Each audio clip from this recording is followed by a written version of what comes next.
So hello everyone, एक बार फिर से आप लोगों का वेलकम है आपके अपने चैनल मैगजोन पर। तो आज हमारी यहाँ पर ये फर्स्ट क्लास होगी और हम लोग यहाँ पर एक नया बिल्कुल टॉपिक स्टार्ट करने वाले हैं जो कि हमारे SSC, JE, GATE, UPPSC, AE and engineering services सारे ही एग्जामिनेशंस के लिए यूजफुल होने वाला है। एंड दोस्तों ये टॉपिक हमारा है मेकाट्रॉनिक्स। ठीक है, मेकाट्रॉनिक्स हो गया, रोबोटिक्स, सिम, कैड, कैम, ये सारे टॉपिक्स हम लोग इस पर्टिकुलर पूरे कोर्स में पढ़ने वाले हैं। इसके अलावा आप लोग हमारी एंड्रॉइड ऐप को डाउनलोड कर लीजिए। ठीक है, हमारी एंड्रॉइड ऐप आपको गूगल प्ले स्टोर पर मिल जाएगी। उसको डाउनलोड करके हमारे जो प्रीमियम कोर्सेज हमने लॉन्च किए हैं बहुत ही ज्यादा लो प्राइस पर, उसको आप एक्सेस कर पाएंगे। और वो कोर्सेज जो हमारे हैं बिल्कुल एकदम एग्जाम ओरिएंटेड कोर्सेज हैं।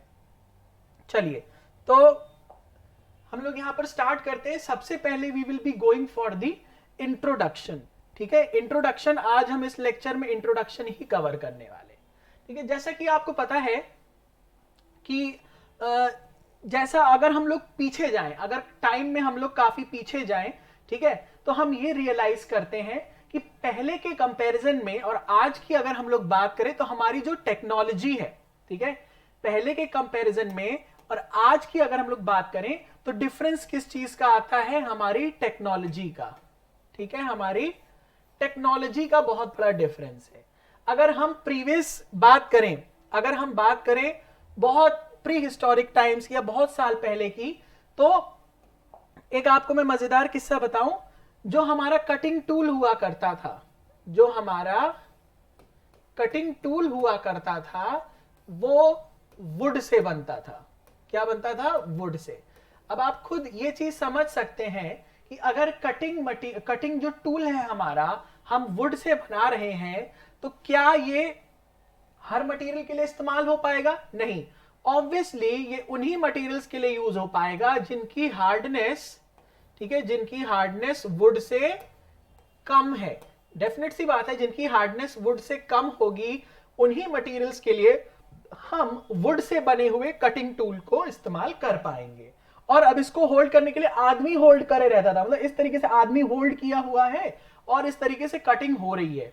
ठीक है, तो आप खुद इस बात को इमेजिन कर सकते हैं, सिचुएशन को एनालाइज कर सकते हैं कि कितना ज्यादा डिफिकल्टी रही होगी उस टाइम पर। फिर क्या हुआ? ये तो वुड की बात हुई। वुड के बाद फिर हम लोग मेटल्स पर आए। ठीक है, मेटल्स की डिस्कवरी हुई। मेटल्स में भी बहुत सारे मेटल्स हमने डिस्कवर किए। ठीक है, हर मेटल का अपना कुछ ना कुछ एक एप्लीकेशन था। ठीक है, फिर अल्टीमेटली हाई स्पीड स्टील बनाया गया। हाई स्पीड स्टील का मतलब है कि हम जब इसको बहुत हाई स्पीड पर यूज करेंगे तो इससे बना हुआ मटेरियल, इससे बना हुआ जो हमारा कटिंग टूल है वो फेल नहीं करता था। मतलब इतनी भी ज्यादा स्पीड नहीं, एक लिमिटेड स्पीड थी यहां पर। तो कुछ ना कुछ इसका एडवांटेज तो था ही वुड के कंपैरिजन में। तो ये क्या था? ये एडवांटेजियस था हमारा हाई स्पीड स्टील। ठीक, फिर हाई स्पीड स्टील के बाद फिर हम आगे बढ़े तो हमारे पास आया कार्बाइड्स। सब पता है आप लोगों को कार्बाइड्स के बारे में। फिर आया हमारा सिरामिक्स। ठीक है, फिर आया हमारा सिरामिक्स। तो कार्बाइड्स आया, सिरामिक्स आया। तो जैसे जैसे टेक्नोलॉजी में एडवेंट होता गया, जैसे जैसे टेक्नोलॉजी हमारी आगे बढ़ती गई, हमने ये चीज देखा कि हमारा जो सिस्टम है वो डेवलप हो रहा है और हम इस डेवलप्ड सिस्टम की मदद से और आगे बढ़ रहे हैं। और क्या, कैसे मटेरियल्स का इस्तेमाल किया जा रहा है? ऐसे मटेरियल इस्तेमाल कर रहे हैं जिनकी ड्यूरेबिलिटी ज्यादा है, जिनकी परफॉर्मेंस अच्छी है। ठीक है, ऐसे मटेरियल्स का हम लोग यूज कर रहे हैं। अगर मैं बात करूं एक और चीज की, चौक, जो बहुत, अगर पुराने जमाने की बात करें, जो चौक लिखने वाली होती थी, स्पेशली हम बात कर रहे हैं खड़िया की। ठीक है, खड़िया।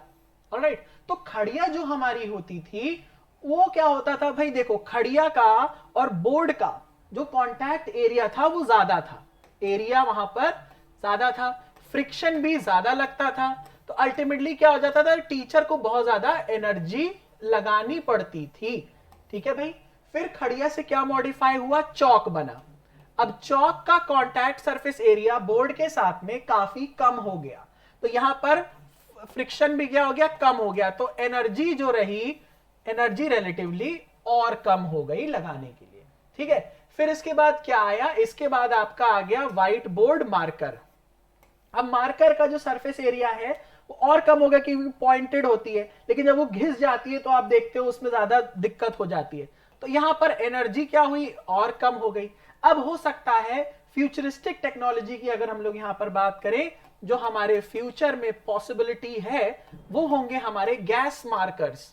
क्या होंगे, हमारे गैस मार्कर्स। इसका मतलब है कि अभी इस मार्कर में वैसे तो ये मतलब स्टाइलस है इस डिजिटल बोर्ड का, इसमें से गैस निकलेगी। तो गैस जब निकलेगी तो वहां पर कांटेक्ट होगा ही नहीं। तो जब कांटेक्ट होगा ही नहीं तो यहां पर फ्रिक्शन के कारण कोई भी हमारी एनर्जी का लॉस नहीं होगा। तो इस तरीके से एक हम चीज इमेजिन कर सकते हैं कि क्या सिनेरियो रहा होगा, ठीक है, और किस तरीके से हमारे पूर्वजों ने अपना काम चलाया होगा। ठीक है भाई, किस तरीके से पूर्वजों ने हमारे अपना काम चला के चीजों को किया।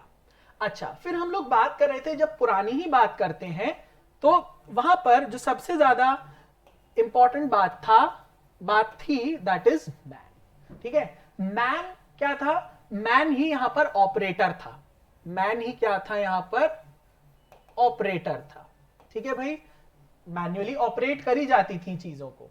ऑलराइट, अब लेकिन यहां पर मैन क्योंकि ऑपरेटर था, और आपको पता है जो इंसान है वो गलतियों का पुतला होता है, तो इससे बहुत सारी क्या हो सकती थी, इससे हमारी बहुत सारी मिस्टेक्स हो सकती थी। सीधी सी बात है भाई, आदमी होगा तो मिस्टेक्स तो होंगी। और क्या था, आदमी की जो एक्यूरेसी होती है, ठीक है, वो पर्सन टू पर्सन वेरी करती है। ठीक है, accuracy varies from person to person. किसी हो सकता है किसी आदमी की एक्यूरेसी काफी ज्यादा है, किसी आदमी की एक्यूरेसी काफी कम है।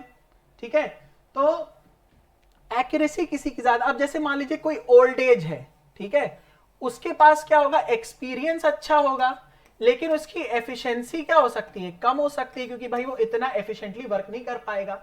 लेकिन अगर हम लोग बात करें एक यंग आदमी की, ठीक है, अगर हम लोग बात करते हैं एक यंग आदमी की, तो यंग आदमी के पास क्या है, यंग आदमी के पास हमारी एनर्जी ज्यादा है, ठीक, और इसकी एफिशिएंसी क्या होगी, एफिशिएंसी भी हो सकता है इसकी ज्यादा हो, लेकिन यहां पर इसका एक्सपीरियंस जो होगा वो कम होगा ओल्ड वाले आदमी के कंपैरिजन में।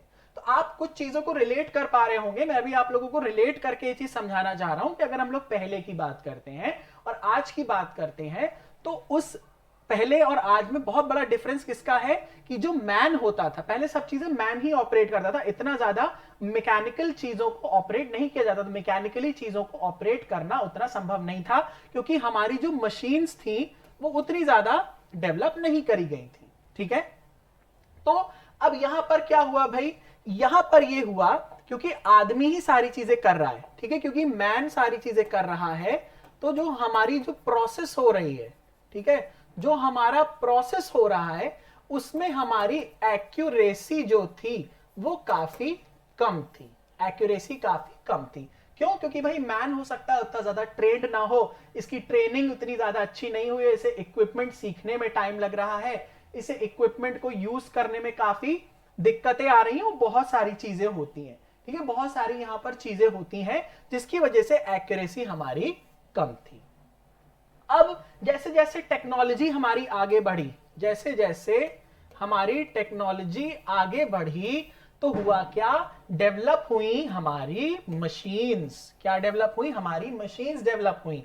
इन मशीन्स में सबसे इंपॉर्टेंट आता है आपका कंप्यूटर। क्या आता है, सबसे इंपॉर्टेंट आता है हमारा computer. Common oriented machine particularly used for trade, education and research, इसका फुल फॉर्म है। ठीक है, कुछ बुक्स में कुछ अलग दिया है, हालांकि मैंने क्लास 4th में तो यही पढ़ा था, common oriented machine particularly used for trade, education and research. ठीक है, अब क्या हुआ, मैन जितना काम करता था अब काफी काम क्या हुआ मशीन से। अब लेकिन मशीन को चलाने के लिए भी तो मैन की रिक्वायरमेंट थी, है ना। कुछ चीजें चलो कुछ ऑटोमेटिक आपने कर दिया, ठीक है, लेकिन सिस्टम्स तो हमारे ज्यादातर क्या थे, सेमी ऑटोमेटिक थे। सिस्टम्स हमारे सेमी ऑटोमेटिक थे। अब सेमी ऑटोमेटिक में क्या है, सेमी का मतलब हाफ चीजें ऑटोमेटिक हैं और हाफ आपको मैन्युअली कंट्रोल करनी पड़ेंगी। तो फिर भी यहां पर मैन का कुछ ना कुछ इंटरवेंशन तो था ही, यहां पर कुछ ना कुछ ह्यूमन इंटरवेंशन होने के कारण भी फिर भी क्या हुआ, एक्यूरेसी काफी हद तक तो बढ़ी। लेकिन आपको पता है जो ग्रीड होती है, जो लालच होता है, वो कभी खत्म नहीं होता।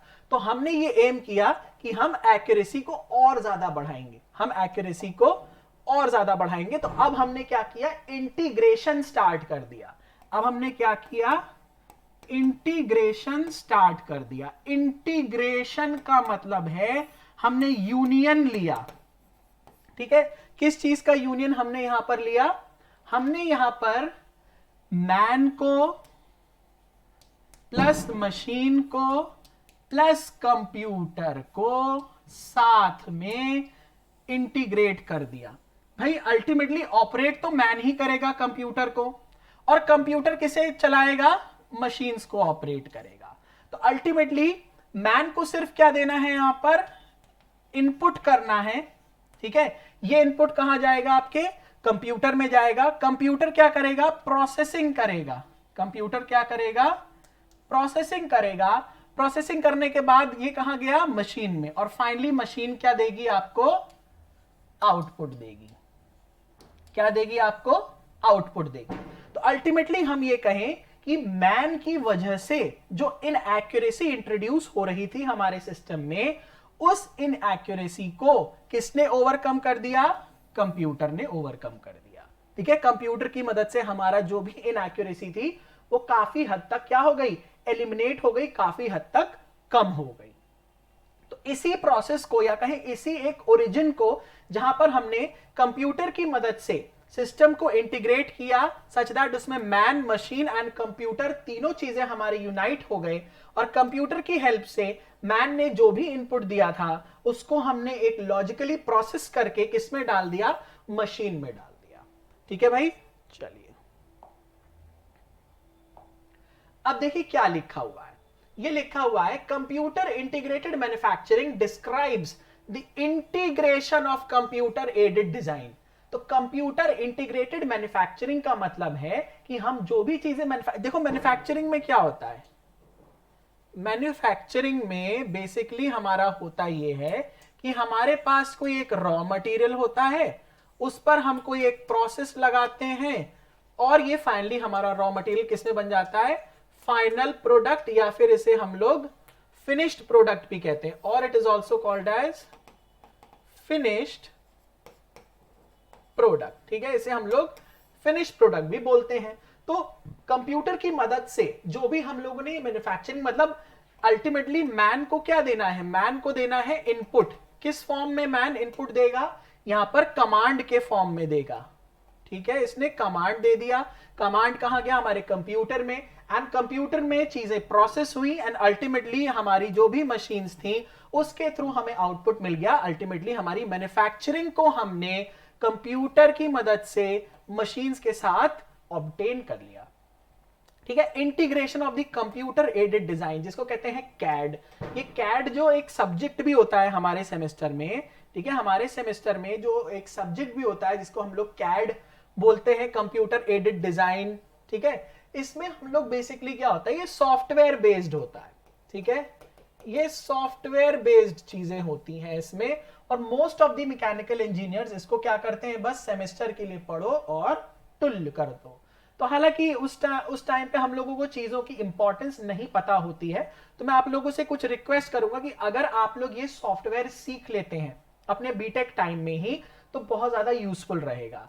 जैसे एक हो गया आपका कैड हो गया, ठीक है, कैड हो गया, आपका एनसिस हो गया, आपका एनसिस हो गया, उसके अलावा आपका मैटलैब हो गया।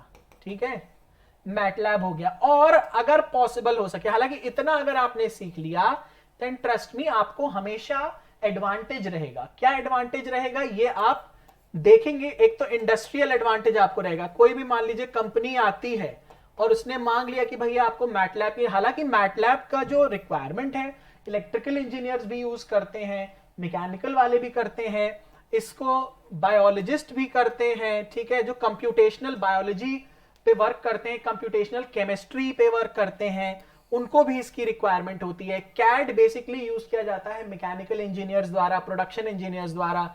एनसिस में हम लोग सिमुलेशन आपका एक CFD भी होता है, कंप्यूटेशनल फ्लूइड डायनामिक्स, ठीक है। CFD भी अच्छा सॉफ्टवेयर है, अगर पॉसिबल है आपके इंस्टीट्यूट में अवेलेबल है, क्योंकि ये सारे पेड होते हैं। मैटलैब भी आपका पेड है, कैड मतलब एनसिस और CFD सब पेड होते हैं। तो जैसे IITs और NITs में तो परचेज्ड होता है, बाकी कुछ अच्छे प्राइवेट इंस्टीट्यूशंस में भी आपको मिल सकता है, ठीक है। तो यहां पर क्या हुआ, कंप्यूटर को इंटीग्रेट किया गया किसके साथ, मैन एंड मशीन के साथ, एंड अल्टीमेटली जो हमारी मैन्युफैक्चरिंग थी दैट वाज पॉसिबल और that was eventually modified with the help of computer, ठीक है। And computer aided manufacturing, CAM क्या होता है, कैम एडेड का मतलब होता है aided, aided simply means helped by, ठीक है। Aided simply means helped by, तो मतलब कंप्यूटर की मदद से हेल्प हो रही है और इसकी मदद से क्या हो रहा है, मैन्युफैक्चरिंग। कैसी हेल्प, सिंपली यहां पर कुछ नहीं है, कमांड्स होते हैं, ठीक है। और ये कमांड्स जो होते हैं आपकी प्रोसेसिंग में हेल्प करते हैं, ठीक है, प्रोसेसिंग में हेल्प करते हैं। 1960s में Ivan Sutherland develop the sketch pad system, तो इवान सदरलैंड ने स्केच पैड सिस्टम डेवलप किया, जो कि कंप्यूटर ग्राफिक्स में एक काफी बड़ा अचीवमेंट माना जाता है। फिर जैसा कि टाइम बीता, जैसे आपको पता है कि हमारा जैसे जैसे टाइम बीतेगा, टाइम के बीतने से क्या होता है, एक टेक्नोलॉजी हमारी और ज्यादा डेवलप होती है, ठीक है। अब जैसे सबसे पहले मैंने जब पढ़ाना स्टार्ट किया था तो कॉपी पेन पे किया था, ठीक है, ऊपर मोबाइल टंगा रहता था, नीचे कॉपी पेन पे मैं पढ़ाता था। उसके बाद हम थोड़ा सा आगे बढ़े तो मैंने ग्रीन बोर्ड लिया, चौक वाला, ठीक। फिर थोड़ा सा और मॉडिफाई किया तो चौक हटा के व्हाइट बोर्ड आया, काफी साल व्हाइट बोर्ड चला। अब फाइनली क्या है, डिजिटल बोर्ड है।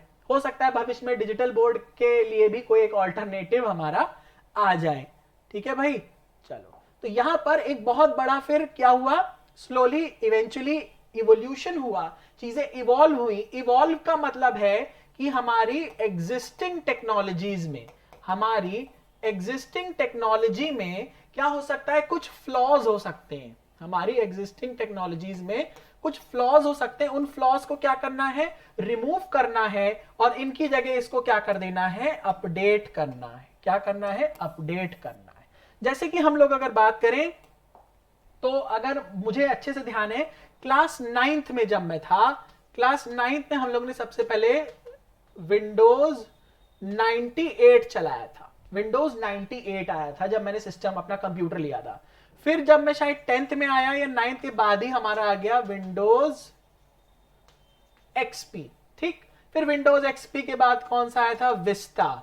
विस्टा के बाद if I am not wrong Windows 7, फिर 8, फिर 8.1। हालांकि 8.1 माइक्रोसॉफ्ट के जो ओनर है बिल गेट्स, उनको खुद को पसंद नहीं आया, तो उन्होंने रिवर्ट बैक करके 8 पे ही आ गए थे। फिर इसके बाद आया 10। तो विंडोज 9 की जो कुछ फ्लॉज थी, कमियां थी, वो किस में रिमूव हुई, एक्सपी में।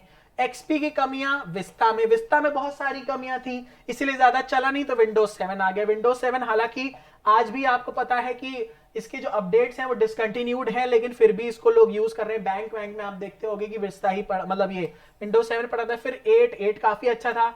8.1 में बहुत सारी दिक्कतें थी, सिस्टम हैंग कर गया।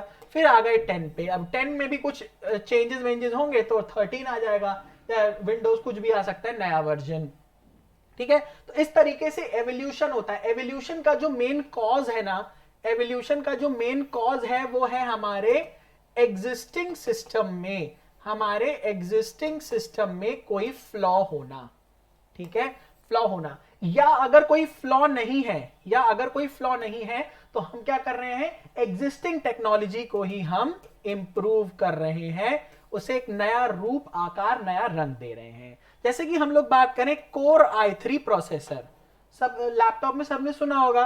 फिर कोर i5 होता है, कोर i7 होता है, कोर i9 होता है। क्या है ये, क्यों ऐसा हो रहा है, जनरेशन बढ़ रही है तो हम क्यों कह रहे हैं ये ज्यादा अच्छा है, क्योंकि इससे प्रोसेसिंग अच्छी हो जाती है आपकी। बाकी इसमें ज्यादा डिटेल्स में जाना नहीं है, ठीक है। अदर हैंड बात करें, CAM was inspired by the numerical control machines which were first introduce 1950। तो न्यूमेरिकली कंट्रोल जो हमारी मशीन्स थी, उससे कौन इंस्पायर था, कैम, कंप्यूटर एडेड मैन्युफैक्चरिंग, ये इससे इंस्पायर्ड थी। और ये कब शुरू हुआ था, 1950 में, ठीक है, 1950s में स्टार्ट हो गया। The communication between CAD and CAM systems became possible by the reuse of product model designed in CAD systems in CAM system. ठीक है, तो कैड में हम लोग क्या करते थे, डिजाइन कर देते थे, डिजाइनिंग वाला पार्ट, और कैम में ले जाकर इसको प्रोड्यूस करवा दिया। ठीक है, तो आप देख रहे हैं कि किस तरीके से सारी चीजें लिंक्ड हैं, एक दूसरे से कनेक्टेड हैं। ठीक है, कनेक्टेड हैं, कैड, कैम, सिम, ये सारी चीजें एक दूसरे से क्या है, आपकी कनेक्टेड हैं। अब अगर हम लोग यहां पर बात करते हैं, देखो कंप्यूटर इंटीग्रेटेड मैन्युफैक्चरिंग, सिम को कैसे डिफाइन किया गया है। ये कंप्यूटराइज्ड इंटीग्रेशन, जैसे कि मैंने आपको बताया, इसमें हम लोग जो सबसे इंपॉर्टेंट और बेसिक कंपोनेंट है वो है हमारा कंप्यूटर। इसको किसके साथ इंटीग्रेट किया है, conventionally isolated functions of manufacturing such as product design, planning, production, distribution, management etcetera. तो आपको पता है हम लोग इंडस्ट्री में कभी भी कोई प्रोडक्ट जब बनता है तो उस प्रोडक्ट से रिलेटेड बहुत सारे हमारे पॉइंट्स होते हैं। ठीक है, सबसे पहले उस प्रोडक्ट का डिजाइन सोचा जाता है। डिजाइन से भी पहले ये सोचते हैं कि हमें बना किस लिए रहे हैं, हम बना किसके लिए रहे हैं। जैसे मान लीजिए हम एक दूध की बोतल बना रहे हैं, ठीक है, तो दूध की बोतल किसके लिए बना रहे हैं, बच्चों के लिए। उसका डिजाइन कैसा होना चाहिए, इस तरीके से होना चाहिए ताकि बच्चे उसको दोनों हाथों से इजीली पकड़ लें। ठीक, फिर उसके अलावा उसका मटेरियल कैसा होगा, है ना, उसका मटेरियल ऐसा हो, क्योंकि अगर उसमें गर्म दूध हम पोर करेंगे तो वो प्लास्टिक अगर होगा तो भाई प्लास्टिक तो हार्मफुल होती है, गर्म से वो क्या हो जाती है, मेल्ट होके भाई पॉइजनस हो जाएगा वो। मटेरियल कैसा होगा, फिर उसका साइज, शेप, डायमेंशन, ज्योमेट्री कैसी होनी चाहिए। ठीक है भाई, इतना बड़ा तो नहीं बना सकते, उसको कैरी कैसे करेंगे, पोर्टेबिलिटी होना चाहिए। ठीक है, उसके एक्सटर्नल लुक्स पे भी ध्यान दिया जाता है, फिर उसकी marketing and all those things. ठीक है भाई, तो यहां पर ये जितनी भी चीजें थी, ये जितना भी सारा कुछ काम था, प्रोडक्ट की डिजाइन करना, उसकी प्लानिंग करना कि कैसे कैसे हमारे स्टेप्स जो होंगे आगे एग्जीक्यूट किए जाएंगे। ठीक है, हो सकता है पहले आप उसको बॉटल का खोखला वो बनाएं, ढांचा बनाएं। ठीक है, ढांचा बनाने के बाद हो सकता है आप ढक्कन बनाएं, ढक्कन बनाने के बाद हो सकता है ऊपर एक होल भी होता है, होल बाद में करें। तो कैसे कैसे चीजों को लॉजिकली प्लान किया जाए। ठीक है, लॉजिकली प्लानिंग की जाए, तो ये चीजें किसकी मदद से करी गई, ये चीजें करते हैं हम लोग सिम, कंप्यूटर इंटीग्रेटेड मैन्युफैक्चरिंग की मदद से। It essentially needs large scale integrated communication system and extensive database. यहां पर काफी एक लार्ज क्या चाहिए होता है आपको, स्केल इंटीग्रेटेड कम्युनिकेशन। भाई सीधी सी बात है, आप जब भी किसी प्रोडक्ट को बनाते हो, ठीक है, आप जब भी किसी प्रोडक्ट को बनाओगे, किसी इंडस्ट्री में बनाओगे, ठीक है, किसी इंडस्ट्री में बनाओगे, वो बात अलग है कि इंडस्ट्री आपकी स्मॉल स्केल है कि लार्ज स्केल है। ठीक है, वो एक मैटर डिफरेंट है। अब इंडस्ट्री में एक डिपार्टमेंट तो होता नहीं है, इंडस्ट्री में होते हैं बहुत सारे डिपार्टमेंट। ठीक है, बहुत सारे डिपार्टमेंट होता है, क्वालिटी कंट्रोल होता है, मेन एक प्रोडक्शन होता है, मार्केटिंग होता है, डिजाइन होता है, प्रोग्राम एग्जीक्यूशन होता है, बहुत सारे डिपार्टमेंट्स होते हैं। अगर इन डिपार्टमेंट्स के बीच में, अगर इन डिपार्टमेंट्स के बीच में करेक्ट कम्युनिकेशन नहीं हुआ, करेक्ट कम्युनिकेशन नहीं हुआ तो होगा क्या, करेक्ट कम्युनिकेशन ना होने के कारण आपके प्रोडक्ट में अननेसेसरली क्या होगा, एक तो डिले हो जाएगा। ठीक है, डिले होगा क्योंकि भाई जब आपकी प्रॉपर प्लानिंग ही नहीं आप एग्जीक्यूट कर पाएंगे तो सीधी सी बात है होगा क्या, होगा ये कि प्रोडक्ट अननेसेसरली डिले होगा। प्रोडक्ट हो सकता है जैसा बनना हो फाइनली वैसा ना बन पाए। तो यहां पर बहुत ज्यादा इंपॉर्टेंट है, क्योंकि आपकी और इंडस्ट्री जो होगी आपकी सिर्फ एक जगह तो होगी नहीं, होगी आपकी मल्टीपल जगहों पर, पूरे वर्ल्ड में इंडस्ट्रीज हो सकती है। जैसे कि हम बात करें केएफसी की, ठीक है, केएफसी आप देखते हो बहुत जगह है भाई, उनका जो रेसिपी है, उनकी जो मशीनरीज है वो सब स्टैंडर्डाइज्ड होती है। ठीक है भाई, उतना ही जैसे लाइक चिकन जो है हमारा, इतने आपने मास चिकन का लिया, फिर फ्लोर में क्या क्या चीजें, जो आपका मैदा होता है, आई थिंक मैदे में ही कोट किया जाता है, मैदे में कितना पेपरिका डालना है, कितनी क्या चीज, ये सारी चीजें वहां पर क्या होती हैं, स्टैंडर्डाइज्ड होती हैं, स्टैंडर्डाइज। तो अगर आप केएफसी का चिकन इंडिया में खाओ, मान लो फॉर एग्जांपल मुंबई में खाते हो या आप खाते हो हमारे इलाहाबाद में, तो आपको टेस्ट में बहुत ज्यादा वेरिएशन नहीं मिलेगा। ठीक है, टेस्ट में आपको ऑलमोस्ट सिमिलर ही मिलेगा। ये किस वजह से पॉसिबल है, this is possible because of standardisation, कि उन्होंने स्टैंडर्डाइज कर दिया चीजों को, ठीक है, कि भाई इतना ही सारी चीजें डलनी है। तो वहां पर कैसे है, there is a proper communication, ठीक है, सब सिस्टम्स के बीच में एक बहुत प्रॉपर कम्युनिकेशन है कि भाई ये ही चीज होनी है, यही चीज आपको फॉलो करना है। तो और यहां पर क्या है, एक डेटाबेस भी, भाई सीधी सी बात है, आप पूरे वर्ल्ड में अगर काम कर रहे हो, अगर आप बात करते हो, लाइक एक छोटी सी चीज की अगर मैं बात करूं, मान लो पार्ले जी की मैं बात करता हूं, ठीक है, इंडिया की बात कर ले, बाहर भी ऑब्वियसली मिलती होगी, आई डोंट नो। तो पार्ले जी की बात करें तो इंडिया में बहुत सारी जगह पर है, तो भाई बहुत सारी जगह पर जहां जहां उसकी इंडस्ट्रीज होंगी, सबका डेटाबेस तो ऑब्वियस सी बात है यहाँ पर लार्ज होगा। तो यहाँ थोड़ा क्या हो जाता है, कंप्यूटर साइंस वालों का भी रोल आ जाता है, यहाँ पर क्या है, थोड़ा कंप्यूटर साइंस वालों का भी रोल इसमें आ जाता है, ठीक है। तो यहां पर अब आगे बढ़ते हैं। Functions of various elements of a manufacturing system are treated by subsystems such that the output of the subsystem serves as the input to another subsystem. तो आपको पता है कि आपके, अगर हम लोग स्पेसिफिकली बात करें कंप्यूटर इंटीग्रेटेड मैन्युफैक्चरिंग की, तो यहां पर हमारे बहुत सारे सिस्टम्स होंगे, ए बी सी डी, ठीक है। तो सब ये क्या होते हैं, लॉजिकली और सीक्वेंशनली अरेंज्ड होते हैं, सब एक सीक्वेंस में अरेंज्ड होते हैं, ठीक है, they all are arranged in a sequence. तो यहां पर होता क्या है, पहले हमारा ऑपरेशन ए में होगा, ठीक है, पहले हमारा ऑपरेशन ए पे होगा, ए से आगे बढ़ेगा बी, बी से आगे बढ़ेगा सी। तो ये सब क्या है, ये एक पूरा बड़ा सिस्टम होगा, ठीक है, ये एक पूरा बड़ा सिस्टम होगा जिसके सब क्या होंगे, सब सिस्टम्स होंगे या सब यूनिट्स होंगे, सब सिस्टम या फिर सब यूनिट्स होंगे। यहां से जो आउटपुट निकल रहा है वो सिस्टम बी के लिए क्या बन जाएगा, इनपुट बन जाएगा। बी से जो आउटपुट निकला वो सी के लिए क्या बन जाएगा, इनपुट। एंड फर्दर सी से जो आउटपुट निकला वो डी के लिए क्या बन जाएगा, इनपुट बन जाएगा। वही चीज यहां पर समझाई गई है। Organizationally, the subsystems can be broadly grouped into two sets of functions, ठीक है। तो यहां पर ब्रॉडली इनको टू चीजों में क्लासिफाई या ग्रुप किया गया है। सबसे पहला है बिजनेस प्लानिंग। देखो, सिर्फ प्रोडक्शन की अगर हम बात करें तो उसके अलावा भी बहुत सारी ऐसी चीजें होती हैं जिस पर हमारी इंडस्ट्रियल जो होता है ध्यान होता है, ठीक है, जिस पे हमारी इंडस्ट्री का ध्यान होता है। सबसे पहली चीज होती है बिजनेस को प्लान करना। बिजनेस को प्लान करने का मतलब है from the very point of its production, जब स्टार्ट होना होता है उससे और पहले से ही प्लानिंग स्टार्ट हो जाती है। क्यों, मान लीजिए अब लॉकडाउन हुआ, ठीक है, लॉकडाउन हुआ, अब आपको पता है कि इंसान जो है वो घर में बैठने वाला है, करेक्ट, घर में बैठेगा। अच्छा, घर में बैठेगा तो चाय पिएगा, मतलब एक बहुत रैशनल थिंकिंग मैं आपको बता रहा हूं, जो ग्राउंड लेवल पर बात करें, भाई चाय पिएगा, ठीक है। तो यहां पर चाय की पत्ती जो हमारी टी है उसका भी प्रोडक्शन क्या हुआ, बढ़ाना पड़ेगा। भाई फ्यूचरिस्टिक हम हो रहे हैं ना, कि अगर मान लो ये किसी को देखो पता नहीं था कि एकदम से लॉकडाउन हो जाएगा, ठीक है, हालांकि धीरे धीरे करके लॉकडाउन फरवरी में से स्टार्ट हुआ, मार्च में स्टार्ट हुआ, फिर आपका काफी दिन चला, ठीक है। तो यहां पर क्या है कि प्लानिंग करनी पड़ती। बिजनेस प्लानिंग का मतलब है कि हम जो प्रोडक्ट बना रहे हैं उसको हम कितना प्रोड्यूस करें, क्वांटिटी उसकी कितनी प्रोड्यूस करें कि हम घाटा ना झेलें। देखो, सीधी सी बात है, कोई भी ऑर्गेनाइजेशन होती है, किसी को भी घाटा जो है वो पसंद नहीं होता। Everybody works for profit only, ठीक है, हो जाए वो बात अलग है। अब जैसे कि बात करें चाय, तो चाय के साथ क्या होगी, आपकी बिस्किट भी चाहिए होगी, ठीक है, बिस्किट भी चाहिए होगी। तो भाई बिस्किट भी बनाओ। बिस्किट ज्यादातर लोग क्या खाते हैं, पार्ले जी खा लेते हैं, मतलब मैं एक बहुत बेसिक सा एग्जांपल ले रहा हूं। तो पार्ले जी का भी प्रोडक्शन क्या होगा, बढ़ेगा। तो यहां पर सबसे इंपॉर्टेंट बात है फोरकास्टिंग। फोरकास्टिंग का मतलब है कि यू आर फोरसीइंग द, या इन शॉर्ट इसको बोल दें, यू आर प्रिडिक्टिंग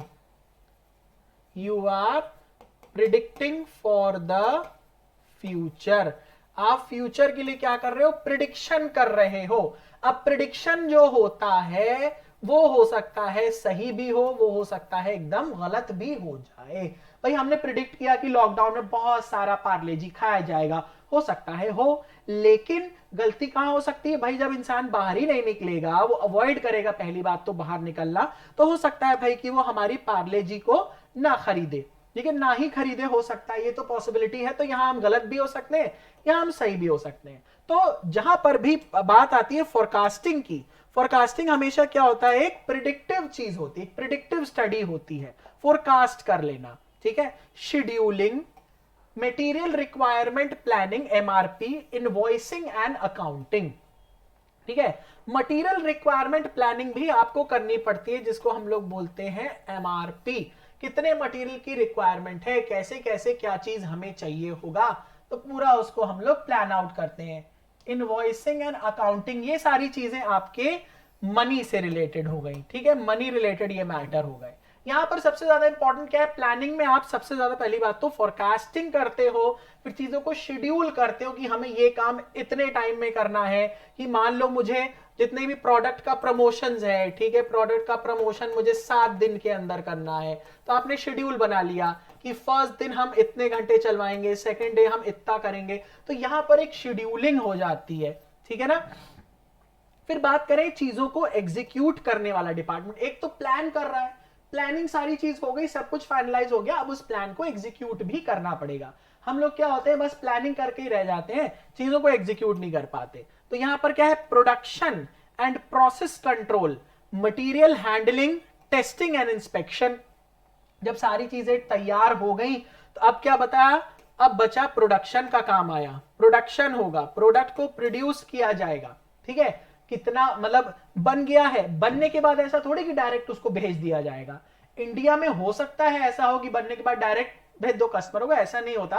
जैसे आप अगर यूट्यूब पे वीडियोस देखें कि हाउ मशरूम इज हार्वेस्टेड, या मान लीजिए हाउ बिस्किट इज मेड, अगर ऐसे वीडियोस देखें, फॉरेन का अगर आप वीडियो देखेंगे तो वहां पर क्या होता है, एक तरफ जहां बनता है तो वही कन्वेयर बेल्ट में से एक उठाकर वो क्या करते हैं, उसको टेस्टिंग के लिए भी ले जाते हैं, क्योंकि वो लोग अपनी क्वालिटी को लेकर बहुत ज्यादा एग्जॉस्टिव रहते हैं, बहुत ज्यादा वरीड रहते हैं कि उनकी क्वालिटी पर कोई आंच ना आने पावे।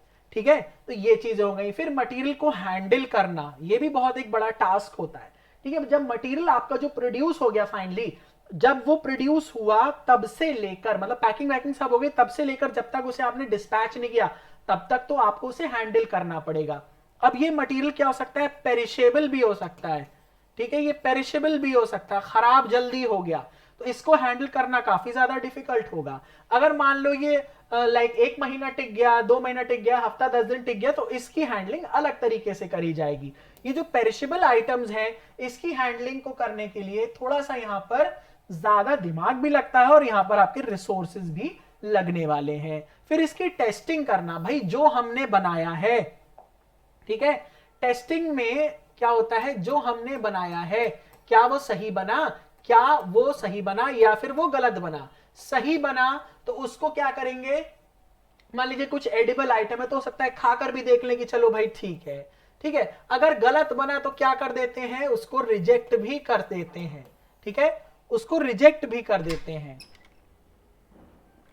ऑलराइट, तो यहां पर सिलेक्शन भी हो सकता है, रिजेक्शन भी हो सकता है। फॉरेन में हो सकता है, हिंदुस्तान में रिजेक्ट। जैसे आपने एक मूवी देखी होगी अपरिचित, ठीक है, बहुत अच्छी मूवी थी।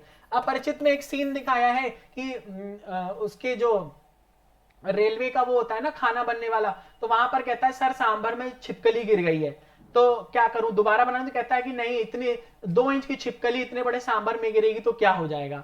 ठीक है, तो वहां पर ये चीज पॉसिबल है इंडिया में कि भाई वही खिला दिया, लेकिन फॉरेन में नॉर्मली जो अच्छी इंडस्ट्रीज होती है वहां ऐसा नहीं होता, क्योंकि अल्टीमेटली जो ऑर्गेनाइजेशन की रेप्यूटेशन होता है, ऑर्गेनाइजेशनल का जो रेप्यूटेशन होता है वो इस चीज पर भी डिपेंड करता है कि वो कैसा प्रोडक्ट हमको सप्लाई करेगा।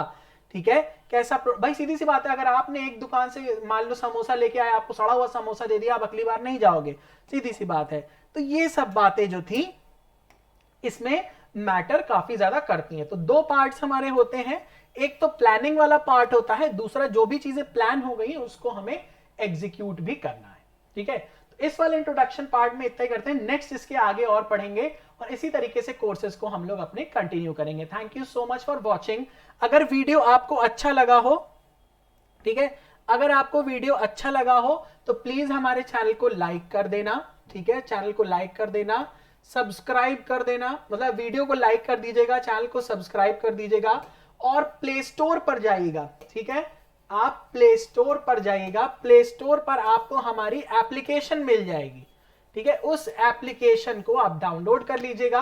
करंटली हमारे 2 कोर्सेज चल रहे हैं, एक पीडीएफ कोर्स है, दूसरा कोर्स है हमारे एसएससी जेई एंड यूपीपीएससी एई के लिए, ठीक है, यूपीपीएससी एई के लिए। तो आप इन कोर्सेज को ऑप्ट करके आप पढ़िए, और बहुत अच्छे कोर्सेज हैं, बहुत कम प्राइस में हैं, only for ₹19। I don't think इतने प्राइस में किसी को कोई दिक्कत होगी। इसके अलावा बेल आइकन को भी आप प्रेस कर लेना, तो अगर हमारी तरफ से कोई भी नया अपडेट होता है तो आपको पता चल जाएगा, ठीक है। तो इसी तरीके से क्लासेस और अच्छी तरीके से कंटिन्यू करेंगे आप लोगों के लिए हमारे चैनल या आपके अपने चैनल मैगज़ोन पर। तब तक के लिए देखते रहिए, खुश रहिए। Thank you so much and bye bye.